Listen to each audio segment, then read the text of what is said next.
নাগরিক প্রতিদিনের অডিও নিউজে স্বাগত। দিনের শীর্ষ খবরগুলো জানিয়ে দিচ্ছি আমি সঞ্জিদা আফরিন সোনিয়া। বিশ্ব অর্থনৈতিক পরিস্থিতি এবং জ্বালানি ও বিদ্যুৎ সাশ্রয়ের লক্ষ্যে সুপ্রিম কোর্টের হাইকোর্ট বিভাগে সপ্তাহে 2 দিন ভার্চুয়াল কোর্ট পরিচালনা করা হবে। রোববার হাইকোর্ট বিভাগের প্রশাসন শাখা থেকে এ সংক্রান্ত নির্দেশনা জারি করা হয়েছে। হাইকোর্ট বিভাগের রেজিস্ট্রার মোহাম্মদ নুরুল আমিন বিপ্লবের সই করা ওই নির্দেশনায় বলা হয়, বর্তমান বৈশ্বিক অর্থনৈতিক পরিস্থিতি বিবেচনায় এবং জ্বালানি ও বিদ্যুৎ সাশ্রয় নিশ্চিতের লক্ষ্যে প্রতি সপ্তাহে 2 দিন বাংলাদেশ সুপ্রিম কোর্টের হাইকোর্ট বিভাগে ভার্চুয়াল কোর্ট পরিচালনার উদ্যোগ গ্রহণ করা হয়েছে। দেশে প্রতিদিনই বাড়ছে হামে আক্রান্ত রোগীর সংখ্যা, একই সঙ্গে বাড়ছে মৃত্যু। তাই হামের প্রাদুর্ভাব রোধে সোমবার থেকে হাম রুবেলার টিকাদান কর্মসূচি শুরু করছে সরকার। এর আগে গত 5 এপ্রিল দেশের 18 জেলার 30 উপজেলাকে ঝুঁকিপূর্ণ চিহ্নিত করে জরুরি টিকাদান শুরু হয়, আর ঢাকায় শুরু হয় 12 এপ্রিল। গত শুক্রবার স্বাস্থ্যমন্ত্রী সর্দার মোহাম্মদ সাখাওয়াত হোসেন 20 এপ্রিল থেকে সারা দেশে ব্যাপকভাবে এই টিকাদান কর্মসূচি শুরু করার কথা জানান। পাশাপাশি টিকার কোনো ঘাটতি নেই জানিয়ে জনগণকে বিভ্রান্ত না হওয়ার আহ্বান জানান তিনি। দেশে মজুদ থাকা গ্যাস দিয়ে আগামী 12 বছর পর্যন্ত চাহিদা মেটানো সম্ভব বলে জানিয়েছেন বিদ্যুৎ, জ্বালানি ও খনিজ সম্পদ মন্ত্রী ইকবাল হাসান মাহমুদ। রোববার জাতীয় সংসদে বগুড়া 4 আসনের সংসদ সদস্য মোহাম্মদ মুশাররফ হোসেনের এক প্রশ্নের জবাবে তিনি এ কথা জানান। মন্ত্রী বলেন, বর্তমানে দেশে উত্তোলনযোগ্য গ্যাসের মোট মজুদ 29.74 ট্রিলিয়ন ঘনফুট।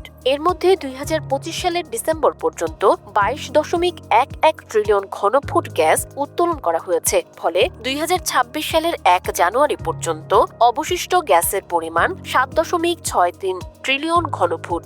ইকবাল হাসান মাহমুদ জানান, যদি নতুন কোনো গ্যাস ক্ষেত্র আবিষ্কৃত না হয় এবং বর্তমানে যে হারে গ্যাস সরবরাহ করা হয়, তবে এই অবশিষ্ট মজুদ দিয়ে প্রায় 12 বছর পর্যন্ত সরবরাহ বজায় রাখা সম্ভব হবে। দেশের স্বাধীনতা, ভৌগোলিক অখণ্ডতা এবং স্থল, আকাশ ও সমুদ্র সীমার নিরাপত্তা অব্যাহত রাখার অঙ্গীকার করেছেন ইরানের সেনাবাহিনীর প্রধান আমির হাতামি। তিনি বলেছেন, শত্রুর মোকাবিলায় ইরানের সামরিক বাহিনীর সদস্যরা শেষ নিঃশ্বাস পর্যন্ত লড়াই করবেন। রোববার কাতার ভিত্তিক সংবাদ মাধ্যম আল জাজিরার এক প্রতিবেদনে এই তথ্য জানানো হয়েছে। এতে বলা হয়েছে, ইরানের স্বাধীনতা, ভৌগোলিক অখণ্ডতা এবং নিরাপত্তা রক্ষার অঙ্গীকার করেছেন দেশটির সেনাপ্রধান আমির হাতামি। তিনি বলেছেন, সশস্ত্র বাহিনীর অন্যান্য শাখার পাশাপাশি সেনাবাহিনীও সামরিক সক্ষমতা বৃদ্ধির সাথে সাথে শত্রুদের দৃঢ়ভাবে মোকাবিলা করতে সর্বদা প্রস্তুত রয়েছে। রিয়াল সোসিয়েদাদ ট্রাইবেকারে আতলেটিকো মাদ্রিদকে হারিয়ে কোপা দেলোরের 4র্থ শিরোপা জিতেছে। নির্ধারিত ও অতিরিক্ত সময় 2-2 সমতায় শেষ হওয়ার পর শুট আউটে জয়ের নায়ক হন সোসিয়েদাদ গোলকিপার উনাই মারেরো, যিনি 2টি শট ঠেকান। ম্যাচের 14 সেকেন্ডেই আন্দের বারেনেতশিয়ার হেডে এগিয়ে যায় সোসিয়েদাদ, যা ফাইনালের দ্রুততম গোল। 18 মিনিটে আদেমোলা লুকমান সমতা ফেরান। প্রথমার্ধের যোগ করার সময়ে পেনাল্টি থেকে মিকেল উইয়ার জাবাল আবারও সোসিয়েদাদকে এগিয়ে দেন। দ্বিতীয়ার্ধে দূরপাল্লার শটে গোল করে হুলিয়ান আলভারেজ আতলেটিকোকে সমতায় ফেরান। অতিরিক্ত সময়ে গোল না হলে ট্রাইবেকারে জয় নিশ্চিত করে সোসিয়েদাদ। লা লিগায় 4র্থ স্থানে থাকা আতলেটিকো এখন নজর দিচ্ছে চ্যাম্পিয়ন্স লিগে। 29 এপ্রিল সেমিফাইনালের প্রথম লেগে তারা মুখোমুখি হবে আর্সেনালের। চিরচেনা রূপ আর সৌন্দর্য নিয়ে এখনো পূর্ণিমাকে সেই আগের মতোই দেখা যায়। তাকে বলা হয় 3 প্রজন্মের নায়িকা, চিরযৌবনা, যা তার ভক্ত, অনুরাগী, শুভাকাঙ্ক্ষীরা তাকে অভিহিত করে থাকেন।